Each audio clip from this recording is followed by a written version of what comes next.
All right, let's dive right in. We're tackling a big question today, one that every aspiring property investor faces. Should you go out and buy a building yourself, or should you just buy shares in a massive company that owns thousands of them? This is the classic showdown: direct real estate versus REITs. Let's get to it. You've probably thought about it, right? Owning a slice of that shiny skyscraper downtown, or a piece of a bustling shopping mall. It's a cool idea. But let's be honest, the path to get there can seem incredibly complicated, super expensive, and maybe just a little out of reach. But here's the good news. It really boils down to two main strategies. And these aren't just slightly different paths. They are fundamentally different approaches. They're built for totally different kinds of investors. Figuring out which one fits you is the absolute first and most important step.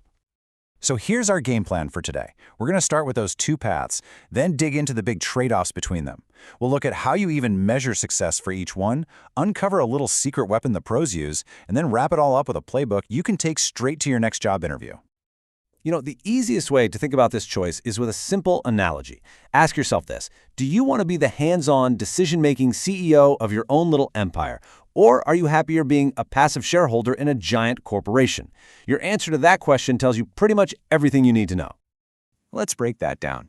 Direct real estate, or DRE, that's the CEO approach. You're in charge of literally everything: finding the property, buying it, getting tenants, fixing the toilets at 2 a.m. You have all the control, but you also have all the responsibility. On the other hand, you've got REITs. That stands for Real Estate Investment Trusts. This is the shareholder approach. You just buy a stock on the market and boom, you own a tiny piece of a massive, professionally run portfolio. Zero management headaches for you, but also you get very little say in the day-to-day.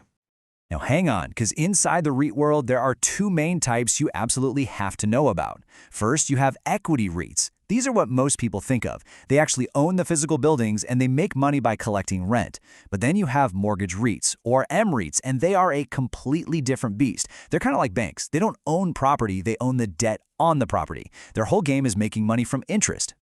So why is this distinction so critical? Well, the proof is in the pudding. Look at these numbers. Over a 15-year period, equity REITs delivered a pretty solid 6% average return each year. Mortgage REITs, with all their risk and exposure to interest rates, they actually lost 2% per year on average. That is a massive, massive difference. And that's exactly why, for the rest of our chat, we're going to be focusing on equity REITs. Okay, let's get to the heart of the matter. For any investor, this is what it all comes down to: the big trade-off between having control and having convenience. This is where you have to be really honest with yourself about what you value most and what you're willing to give up to get it. So the first and probably the biggest trade-off is liquidity. Just think about it for a second. You can sell a REIT stock in a few seconds? Click of a button and you're done? It's super liquid. But selling an actual physical building? Oh man, that's a slow, painful, expensive process that can drag on for months. Direct real estate is just fundamentally illiquid. Your cash is tied up for the long haul.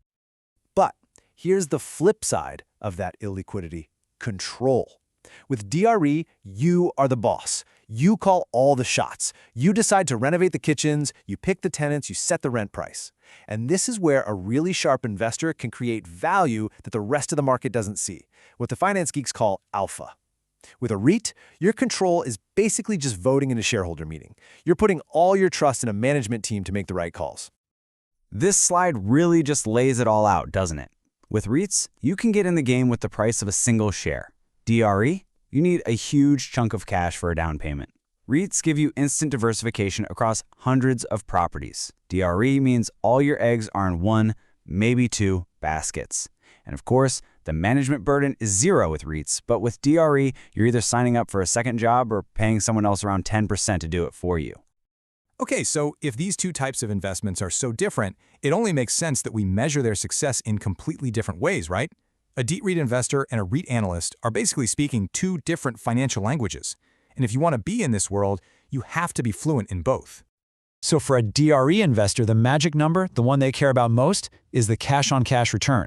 It's a really simple but powerful metric. It answers one critical question: for every single dollar of my own cash that I put into this deal, how much cash do I get back in my pocket each year?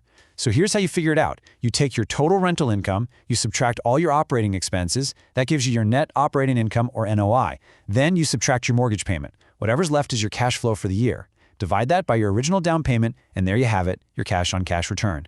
It's all about the return on the actual cash you invested. Now let's switch over to REITs. Here, the standard metric you always hear about is funds from operations, or FFO. Basically, it takes a company's net income and adds back depreciation. See, accountants pretend buildings lose value over time, but in reality, good real estate usually appreciates.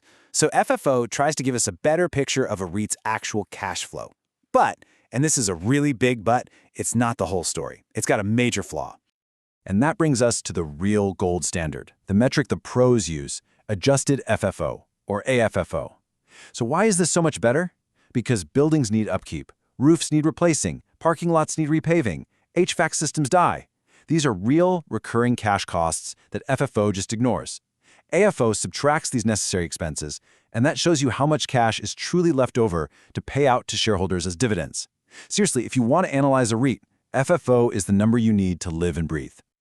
Okay, time to level up. Let's talk about a more advanced concept. This is a built-in advantage that the big professional REITs have that you and I, as individual investors, just can't compete with. It's called financing arbitrage. Let's make this super simple. A huge, publicly traded REIT can borrow money against its portfolio of 1,000 buildings for, let's say, 4.5% interest. An individual investor trying to buy just one of those very same buildings would have to go to a bank and get a mortgage, probably for more like 6.0%. That 1.5% difference doesn't sound like much, but trust me, it is absolutely massive. And here's why that matters so much. Because they can borrow money more cheaply, a REIT can actually afford to pay more for a property than an individual can and still make a healthy profit. It's a fundamental, built-in competitive advantage. It lets them consistently outbid the smaller players for the best properties on the market.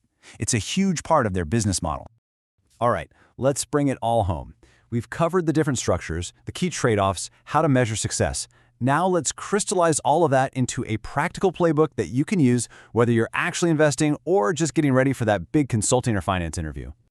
If you remember nothing else from this, remember these three things. 1. The core trade-off is simple. REITs give you liquidity and diversification. DRE gives you control and the potential to create your own value, that alpha. 2. Measure what actually matters. For REITs, that's AFO, for dividend safety. For DRE, it's all about your cash-on-cash return. And 3. Don't forget the pro edge. The big REITs have a structural advantage because their cost of capital is lower. Okay, let's put this to the test. Interview time. They ask you, when would you recommend a client invest directly in real estate instead of a REIT? Here's your answer. You'd recommend it for a client with a very long time horizon, a lot of capital to deploy, and crucially, the operational expertise to actually manage a property well. They're basically saying, I'm willing to sacrifice liquidity because I believe I can create my own alpha through hands-on management. Question number 2, a total classic. Why is AFFO better than FFO? You're going to say that FFO is a good start, but it ignores the real, recurring cash costs needed to maintain a property portfolio over time. AFFO, on the other hand, accounts for those necessary capital expenditures, giving you a much truer picture of the actual cash available to pay dividends, which at the end of the day is the ultimate sign of a REIT's financial health. And now for the advanced question, the one that makes you look like a real pro. Explain financing arbitrage. Here, you'd explain that because of their scale and diversification, large REITs can access capital markets and borrow money at a much lower interest rate than an individual investor can get from a bank. This lower cost of capital acts as a competitive moat, giving them a major advantage when bidding on and acquiring new properties. So what's the bottom line here? There is no single best way to invest in real estate. It's not about which path has the highest possible return on a spreadsheet. The right choice is deeply personal. It's about taking a good hard look at how much capital you have, what skills you bring to the table, and what your actual goals are. The best investment path is simply the one that's right for you.